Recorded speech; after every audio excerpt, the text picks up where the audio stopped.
The day ends slowly. The noise fades. The conversations stop. The responsibilities pause. The house grows quiet. And for a moment, everything feels calm. But then, your mind begins to move. Not loudly at first, just small thoughts, fragments of the day. A sentence someone said, a decision you made, a moment you wish you had handled differently. And as the silence deepens, those thoughts begin to grow. Why does this happen? Why is it that when everything outside becomes still, everything inside becomes louder? During the day, you are engaged. You are solving problems, responding to messages, managing expectations, carrying responsibilities, interacting, moving, thinking outward. Your mind is occupied with the external world. But at night, there are no distractions left, no incoming information, no tasks demanding immediate action, no performance required. And when external stimulation disappears, internal processing begins. Overthinking at night is rarely about the moment you are in. It is about what your mind did not have space to process during the day. Throughout the day, you push forward. You stay productive. You stay composed. You stay functional. But emotions do not disappear just because you ignore them. They wait. And at night, when the body slows down, the mind opens the files you left unfinished. Conversations replay. Decisions get reanalyzed. Tiny details expand into large possibilities. What if I misunderstood that? What if I handled that wrong? What if something goes wrong tomorrow? What if I'm not prepared? The mind searches for certainty, but night offers none. Darkness amplifies uncertainty. You cannot see what tomorrow holds. You cannot control what might happen. And so your brain does what it was designed to do. It anticipates, it prepares, it predicts. Prediction feels like protection. But when prediction runs unchecked, it becomes rumination. And rumination steals rest. This is not weakness. This is not a lack of faith. This is a nervous system that does not yet feel safe in stillness. For many people, silence feels peaceful. For others, silence feels exposed, because silence removes distraction, and distraction often keeps anxiety hidden. During the day, you do not overthink because you do not have time to. At night, there is time, and your mind fills it. There is something deeper happening when you overthink at night. It is not just thoughts, it is stored tension. Throughout the day, you absorb more than you realize.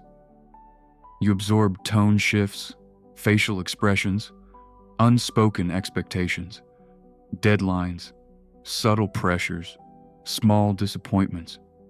You might not consciously react to them, but your nervous system does.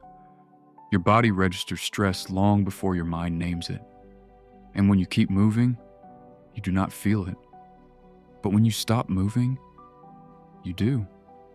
At night, when your body finally slows, your system shifts from action to processing. And processing can feel uncomfortable because processing requires awareness. It requires feeling. And feeling, especially after a long day of holding everything together, can feel overwhelming. During the day, you may have been strong, you showed up, you responded well, you stayed calm, you carried responsibilities without complaining, you were dependable, reliable, composed. But strength has a cost when it is constant. If you are always the steady one, always the responsible one, always the one who manages everything quietly, there is no space for your own tension to release. And at night, when the performance ends, the weight you carried internally begins to surface. Sometimes overthinking is not about the future. It is about the past few hours. It is about emotional residue, things you swallowed, frustrations you dismissed, conversations that unsettled you, moments you did not fully process. Your brain reopens them because it wants completion, it wants resolution. But instead of gently processing, it loops. And looping feels urgent. When a thought repeats, your body interprets it as important. Your chest tightens slightly, your breathing becomes shallower, your heart rate increases just enough to notice. And now the body reinforces the thought. What began as reflection turns into tension. This is how overthinking becomes physical. Your nervous system does not distinguish well between imagination and immediate threat. If your mind imagines something going wrong, your body prepares as if it already is. And once the body activates, the mind tries even harder to solve the problem. This is the cycle. Thought creates tension. Tension reinforces thought, and the night stretches longer. But here is something important. Overthinking at night does not mean you lack trust in God. It does not mean you are spiritually distant. It does not mean your faith is fragile. Faith does not erase human wiring. It anchors you within it. Even Scripture acknowledges the weight of the night.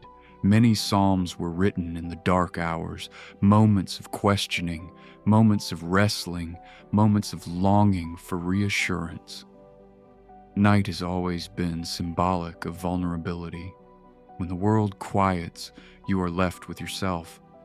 And sometimes that feels unsettling, because there is no distraction, no noise to hide behind, no movement to escape into, just you and your thoughts. And if you have spent the day performing stability, night feels like exposure, but exposure is not failure, it is awareness. Awareness of what you carry, awareness of what you suppress, awareness of what needs gentleness. Your overthinking may be asking something deeper. It may be asking, do I feel safe? Am I prepared? Did I do enough? Am I enough? These questions are not always intellectual. They are emotional. They are rooted in your nervous system's need for security. Security is not only physical, it is relational, emotional, spiritual. If your body does not feel secure internally, your mind will attempt to create security through analysis. But analysis cannot replace safety. Only regulation can. And regulation begins in the body. So what do you do when the thoughts begin? When the room is dark and your mind refuses to quiet, the instinct is to fight, to argue with the thought, to correct it, to solve it, to spiritually counter it. You might try to reason your way into calm. You might repeat affirmations. You might try to outthink the overthinking. But thinking is not what brings rest. Rest does not begin in the mind. It begins in the body. When you lie down and your thoughts start accelerating, pause for a moment. Before you engage the thought, notice the body. Is your jaw tight? Are your shoulders slightly raised? Is your breathing shallow? Is your stomach tense? Overthinking at night is often a body asking for reassurance. Your nervous system is scanning for safety. And if it does not feel grounded, the mind will keep searching. Instead of trying to fix the thought, slow your breathing. Inhale slowly through your nose. Let the breath fill your chest gently. Then exhale longer than you inhale. Longer exhales signal safety to your nervous system. It tells your body, there's no immediate danger. Place a hand over your chest if that helps. Feel the warmth of your own presence.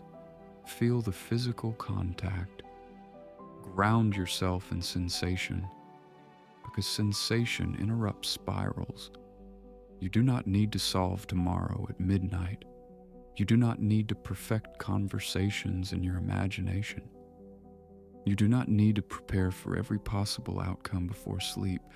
Night is not for solving. It is for surrender, and surrender is not weakness. It is trust without control. There is a difference. Control tries to predict everything. Trust allows uncertainty without panic. Faith-based emotional intelligence means recognizing when your mind is trying to manage something that does not belong to this moment. At 2 a.m, you are not meant to fix your entire life. You are meant to rest. You can gently say to yourself, I will think about this tomorrow. Not as avoidance, as containment. Your mind may return to the thought. That is normal. Gently return again to your breath. Return to your body. Return to grounded trust. Overthinking loses intensity when it is not fed urgency. When you stop treating every thought as an emergency, your nervous system slowly learns that night is safe. This takes practice. It does not change in one evening. Your system may have learned for years that stillness feels exposed, so you retrain it slowly, night by night, breath by breath. You may also need to ask yourself something deeper. What am I carrying that I have not acknowledged? What emotions did I suppress today? Where did I say I was fine when I was not fine? Where did I push through tension instead of releasing it? Overthinking at night is often accumulated tension seeking space. If you never create space during the day, your body will claim space at night. You may need moments of pause earlier, moments of reflection before sleep, moments of journaling, moments of prayer that are not requests, but release. Release of pressure, release of expectation, release of performance. Because sometimes what keeps you awake is not fear of tomorrow. It is exhaustion from being strong all day. You are allowed to be human. You are allowed to feel. You are allowed to be unfinished. You are allowed to rest without having solved everything. Even in faith, rest is sacred. Rest is not laziness. It is restoration. Peace is not the absence of thoughts. It is the ability to remain steady while thoughts pass. You may still have thoughts at night, but they do not have to control you. They do not have to define you. They do not have to become proof that something is wrong with your spirituality. You are not spiritually weak because your mind is active. You are a human being with a nervous system learning safety. Anxiety at night does not mean you lack trust. It means your system is still practicing surrender. And surrender is learned slowly, gently. You can feel uncertainty and still trust. You can feel fear and still believe. You can have racing thoughts and still be grounded in faith. Emotion and faith are not enemies. Faith anchors you in the middle of emotion. If your nights have been heavy, hear this clearly. You are not broken. You are not failing. You are not spiritually distant. You are learning how to feel safe in stillness. And that is a process. One breath at a time, one gentle return at a time, one night at a time. Overthinking may visit, but it does not get to rule. Stillness can become peace. Darkness can become rest. And your mind can learn that it does not have to solve everything before sleep. You are not alone in this, and stability is possible, slowly, gently, again and again. Before you go, take a slow breath. Whatever you're carrying today, you don't have to carry it alone. You are seen, you are known, and you are deeply valued. If you need prayer, if you need clarity, if you simply need a quiet place to reflect, this space is here for you. Stay grounded, stay gentle with yourself, and remember, you are not alone.